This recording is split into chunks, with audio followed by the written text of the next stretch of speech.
लाश को घसीटता हुआ वो अंधेरे में इस नहर की तरफ बढ़ने लगा।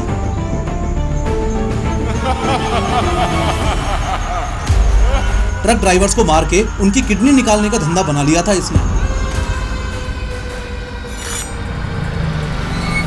ये फर्जी नाम से टैक्सी बुक करता और ड्राइवर को मौत के घाट उतार देता। और सबसे खौफनाक बात, ये खून पैसों के लिए नहीं बल्कि अपने मजे के लिए करता था। एक बार नहीं बल्कि दो बार ये बंदा पुलिस वालों को चूना लगा के जेल से भाग गया और पुलिस वाले कुछ नहीं कर पाए। अपने कन्फेशन के दौरान इसने कबूल किया कि 50 हत्याओं तक तो मुझे याद है और उसके बाद मैंने काउंट करना ही बंद कर दिया था। लेकिन हर बार की तरह शुरू से शुरू करते हैं।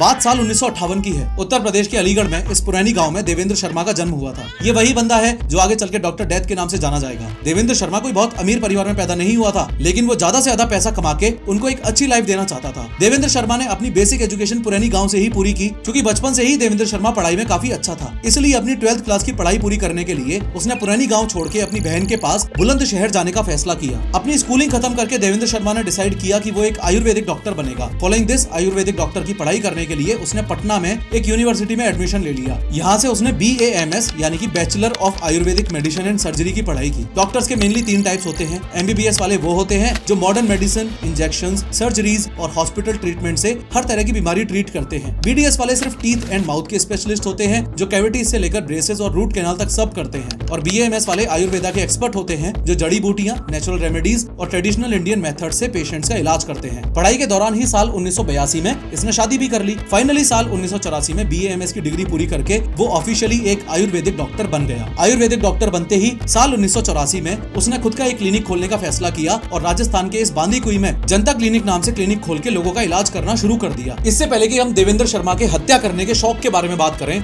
आपको यह पता होना चाहिए कि उसने ये सारा कुछ शुरू ही क्यों किया। साल 1984 से 1994 तक तो देवेंद्र शर्मा बहुत ईमानदार डॉक्टर था और बहुत शिद्दत से अपनी मरीजों का इलाज किया करता था। सब कुछ सही चल रहा था, लेकिन ज्यादा पैसे कमाने के लालच में साल 1994 में अपने कुछ दोस्तों के कहने पे देवेंद्र शर्मा ने अपनी 10 साल की मेहनत की कमाई को एक गैस सिलेंडर की डीलरशिप में लगा दिया। उसे लगा कि एकदम से ही मेरी एक्सट्रीम ग्रोथ हो जाएगी। फॉलोइंग दिस डॉक्टर ने करीब 11 लाख रुपए उस गैस सिलेंडर की डीलरशिप में लगा दिए, लेकिन बदकिस्मती से ये डीलरशिप एक स्कैम निकली और इस डॉक्टर की सालों की कमाई एक झटके में ही डूब गई। देवेंद्र शर्मा को काफी बड़ा झटका लगा और वो अपना क्लिनिक बंद करके बांदीकुई से वापस अपने घर अलीगढ़ आ गया। डॉक्टर देवेंद्र शर्मा के मन में अब बदले की आग जल रही थी। कुछ महीनों तक उसने अपने आप को इस दलदल में से निकालने का प्लान बनाया और फाइनली उसे अपना पैसा रिकवर करने का एक खौफनाक आइडिया मिल गया। कभी ना फेल होने वाला एक फुल प्रूफ प्लान बनाने के लिए डॉक्टर डेथ ने अपने प्लान को अलग अलग स्टेजेस में रेडी किया। सेकंड और थर्ड स्टेज थोड़ी ज्यादा भयानक है, उनको बाद में देखेंगे। पहले इस फर्स्ट स्टेज पर फोकस करो। फर्स्ट स्टेज के प्लान के तहत साल 1995 में डॉक्टर देवेंद्र शर्मा ने किडनी ट्रांसप्लांट करने का इलीगल रैकेट शुरू करने का प्लान बनाया। ऑब्वियस सी बात है, डॉक्टर होने के नाते किडनी ट्रांसप्लांट का रैकेट चलाना इसके लिए आसान था। एक बात यह भी है कि ये इस धंधे में अकेला नहीं था। इसी धंधे में इसका भरपूर साथ दिया डॉक्टर अमित ने। हर किडनी ट्रांसप्लांट के लिए देवेंद्र शर्मा 5 से 7 लाख रुपए टोकन मनी लिया करता था। देवेंद्र शर्मा को यह फायदे का सौदा लगा क्योंकि सिर्फ 2 ही किडनी ट्रांसप्लांट से उसका पूरा लॉस रिकवर हो चुका था और अब उसकी भूख बढ़ती जा रही थी। इन शॉर्ट साल 1995 खत्म होते होते देवेंद्र शर्मा एक पक्का क्रिमिनल बन चुका था। लेकिन दिक्कत वाली बात यह थी कि ऐसे फर्जी तरीके से किडनी निकालने में पकड़े जाने का रिस्क थोड़ा ज्यादा था। इसलिए डॉक्टर डेथ ने सोचा क्यों ना कहीं बड़ा हाथ मारा जाए, क्यों ना किसी ऐसे क्राइम में एंट्री मारी जाए जहां रिस्क कम हो और पैसा ज्यादा हो। यहीं से डॉक्टर डेथ के दिमाग में एक और खौफनाक आइडिया आया। इसके लिए डॉक्टर ने एक छोटी सी गैंग बनाई जो कि डॉक्टर के इस मास्टर प्लान में उसका साथ देने वाली थी। इसी आइडिया के तहत उसने सबसे पहले एक फेक गैस एजेंसी खोली। इस सेकंड स्टेज क्रिमिनल एक्टिविटी में इनके मेन टारगेट्स होते थे ऐसे ट्रक्स जो गैस सिलेंडर कैरी किया करते थे इधर से उधर। सबसे पहले तो डॉक्टर और उसकी गैंग वाले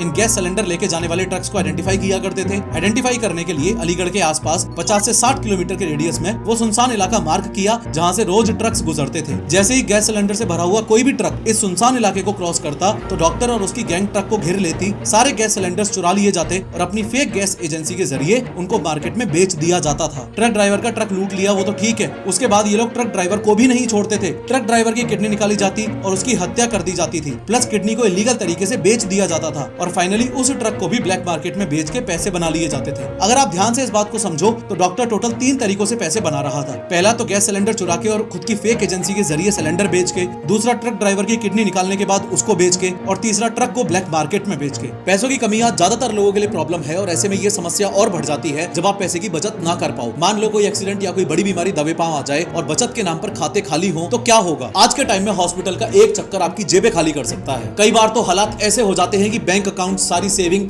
सब खत्म हो जाते हैं। ऐसी मुश्किल घड़ी में काम आता है हेल्थ इंश्योरेंस, जो आपको और आपकी फैमिली को ऐसे समय में बचाएगा। 400-500 रुपए हर महीने के प्रीमियम पर आपको लाखों करोड़ों तक का कवरेज मिल सकता है। साथ ही एक डेडिकेटेड रिलेशनशिप मैनेजर और 30 मिनट्स का क्लेम सपोर्ट भी मिलता है। आज की तारीख में सड़क पर चलना भी मुश्किल हो गया है। एक ही पल में सब कुछ बदल सकता है और कुछ भी हो सकता है। ऐसे में सवाल ये उठता है कि अगर घर के मेन अर्निंग मेंबर को ही कुछ हो जाए तो फैमिली को फाइनेंशियली सपोर्ट कौन करेगा? ऐसे में काम आता है टर्म इंश्योरेंस, जिसमें आप सिर्फ 600 से 700 रुपए पर मंथ प्रीमियम पर करोड़ों तक का प्लान ले सकते हो, जो आपके बाद आपकी फैमिली को फाइनेंशियल सपोर्ट करेगा। कम एज में इसे लेने से प्रीमियम भी कम बनता है और फिर वही प्रीमियम लाइफ लॉन्ग के लिए लॉक हो जाता है। टर्म इंश्योरेंस लाइफ इंश्योरेंस का प्योरेस्ट फॉर्म है, जो आपके ना होने पर भी आपकी फैमिली को फाइनेंशियल कवर देता है, और हेल्थ इंश्योरेंस हॉस्पिटल बिल्स का बोझ कम करता है। लिंक मैंने डिस्क्रिप्शन और पिन कमेंट में दे दिया है। सारे ट्रस्टेड इंश्योरेंस पार्टनर्स को कंपेयर करो और 15 से 25% तक के डिस्काउंट पर बेस्ट हेल्थ और टर्म प्लान अभी की अभी चुनो। भले ही इतने पैसे कमा रहा था, पर अभी भी देवेंद्र शर्मा एक बहुत बड़ी प्रॉब्लम ये फेस कर रहा था कि हत्या करने के बाद इन सब ट्रक ड्राइवर्स की बॉडीज को कहां ठिकाने लगाऊं। फाइनली बड़ी मुश्किल के बाद देवेंद्र शर्मा ने वो जगह ढूंढ ही ली जहां वो अपने काम को अंजाम दे सकता था, यानी कि लाश को ठिकाने लगा सकता था। देखो, ये है अलीगढ़ और ये है कासगंज। इसी कासगंज में एक नहर है, हजारा कैनाल। हजारा कैनाल एक आर्टिफिशियल नहर है जो गंगा रिवर सिस्टम का हिस्सा है, जिसे अंग्रेजों के टाइम किसानों को पानी देने के लिए आर्टिफिशियली बनाया गया था। हजारा कैनाल की लोकेशन और माहौल देवेंद्र शर्मा को हत्या करने के बाद लाश ठिकाने लगाने के लिए एकदम परफेक्ट लग रहा था। क्यों? क्योंकि यहाँ पर हजारों की तादाद में मगरमच्छ हैं। अब ये मगरमच्छ मजे से चटकारे लेते हुए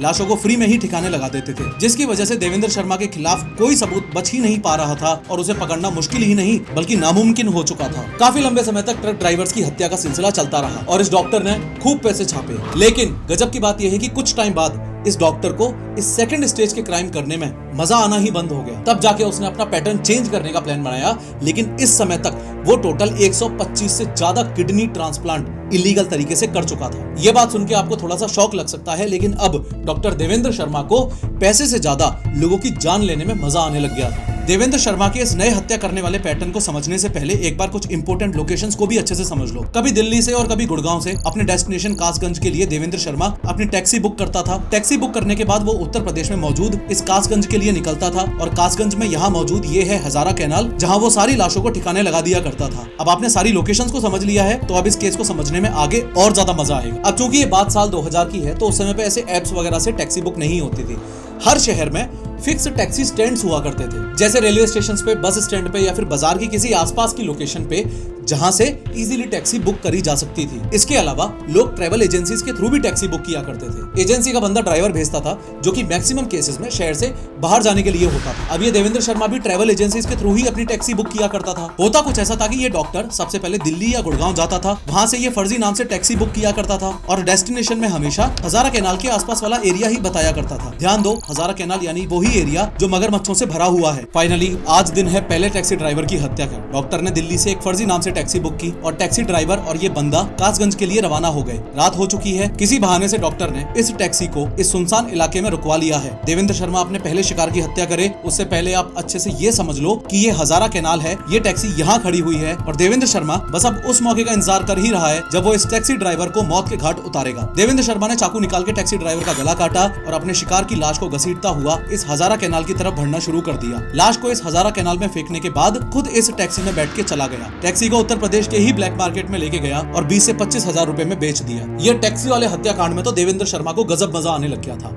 हत्या करो, मगरमच्छों को खिला दो। इसी रीजन से हर कुछ दिनों में वो टैक्सी ड्राइवर्स की हत्या करने लग गया और मगरमच्छों को खिलाने लग गया। ये हत्या का पूरा सिलसिला साल 2004 तक चला। ऐसे ही एक टैक्सी ड्राइवर की हत्या करने की कोशिश के दौरान ही डॉक्टर देवेंद्र शर्मा साल 2004 में पकड़ा गया। अरेस्ट होने के बाद जब देवेंद्र शर्मा ने अपना कन्फेशन दिया तो एक बार को तो पुलिस वालों को विश्वास ही नहीं हुआ कि एक आदमी ऐसा भी कर सकता है। दरअसल अभी तक पुलिस वालों को लग रहा था कि इसने कुछ 21 हत्याएं की होंगी और 21 हत्याओं के ही चार्जेस इस पर लगाए गए थे। लेकिन अपने कन्फेशन के दौरान इसने कबूल किया कि 50 हत्याओं तक तो मुझे याद है और उसके बाद मैंने काउंट करना ही बंद कर दिया था। और यहीं से इस डॉक्टर देवेंद्र शर्मा का नाम पड़ा डॉक्टर डेथ। इंटेरोगेशन के दौरान ही डॉक्टर ने लाश को हजारा कैनाल में फेंकने की बात भी कबूल की थी। पुलिस वालों ने इस हजारा कैनाल में डेड बॉडीज की तलाशी के लिए एक ऑपरेशन भी चलाया, लेकिन बदकिस्मती से एक भी लाश उस मगरमच्छ के तालाब से रिकवर नहीं हो पाई। अगर डॉक्टर देवेंद्र शर्मा के क्राइम्स की टाइमलाइन शॉर्ट में बताऊं तो साल 1994 में गैस एजेंसी की डीलरशिप में पैसा गंवाने के बाद देवेंद्र शर्मा डॉक्टर से एक शातिर क्रिमिनल बना। साल 1995 से साल 2004 तक उसने 125 से ज्यादा इलीगल किडनीज ट्रांसप्लांट किए। ट्रक ड्राइवर्स और टैक्सी ड्राइवर्स को मिला के 50 से ज्यादा हत्याएं की। अब सवाल यह है कि देवेंद्र शर्मा का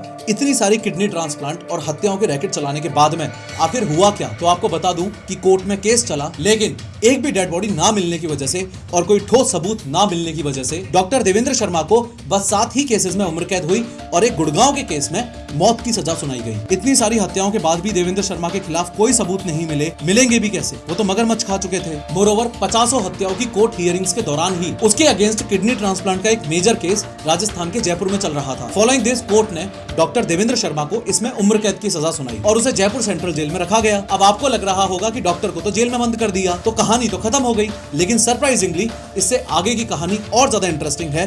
पूरी बात ध्यान से सुनना। कोर्ट से उम्र कैद मिलने के बाद साल 2004 से 2020 तक तो doctor Devendra Sharma Jaipur central jail में ही बंद था। फिर साल 2020 से देवेंद्र शर्मा के दिमाग में फिर से एक खुराफाती आइडिया आया और इस बार वो आइडिया था जेल से भागना। साल 2020 में डॉक्टर देवेंद्र शर्मा ने अच्छे बिहेवियर के नाम पर पैरोल मांगी। पैरोल का मतलब है कि जेल में बंद किसी भी कैदी को कुछ दिनों के लिए जेल से बाहर जाने की परमिशन मिलती है, यानी कि एक temporary release, mostly family emergency, health issues या गुड बिहेवियर के नाम पे डॉक्टर को 20 दिन की पैरोल ग्रांट की गई। यहाँ पे ये बात आपको अच्छे से पता होनी चाहिए कि पैरोल पे निकले हुए कैदी को पुलिस स्टेशन जाकर अक्सर साइन करना पड़ता है ताकि पुलिस को ये कंफर्मेशन रहे कि वो कैदी भागा नहीं है। अगर वो साइन नहीं करता तो उसका पैरोल कैंसिल हो जाता है। प्लस अगर वो टाइम पे वापस जेल नहीं आता तो पुलिस उसे भगोड़ा मान लेती है। ये साइन करने वाली रिक्वायरमेंट बेल वाले केसेस में भी होती है। बेल का मतलब है कि किसी बंदे पर केस चल रहा हो लेकिन कोर्ट ने उसे जेल से बाहर रहने की परमिशन दे दी हो कुछ टाइम के लिए, लेकिन उसे कुछ रूल्स फॉलो करने पड़ते हैं। अगर आपने सिंघम मूवी देखी होगी तो ये बात आपको अच्छे से समझ आ रही होगी कि कैसे जयकांत शिकरे सिंघम के गांव में साइन करने जाता है। अब देवेंद्र शर्मा ने तो पहले से ही अपना प्लान सेट कर रखा था, तो वो जैसे ही पैरोल पर छूटा सबसे पहले उसने अपना हुलिया बदला और जयपुर से एक टिकट कटाई दिल्ली की। देवेंद्र शर्मा जयपुर से दिल्ली अपनी दूसरी बीवी के पास पहुंच गया। देवेंद्र शर्मा की पहले भी शादी हो चुकी थी, उसका एक बच्चा भी था, लेकिन इसके कारनामों की वजह से उसकी पहली बीवी ने ऑलरेडी उसे डाइवोर्स दे दिया था। दिल्ली में उसने एक प्रॉपर्टी डीलर का काम शुरू किया और करीब 7 महीने तक पुलिस को चकमा देते हुए वही काम करता रहा। फाइनली पुलिस को एक टिप मिली और देवेंद्र शर्मा उर्फ डॉक्टर डेथ को फिर से दिल्ली से अरेस्ट किया गया।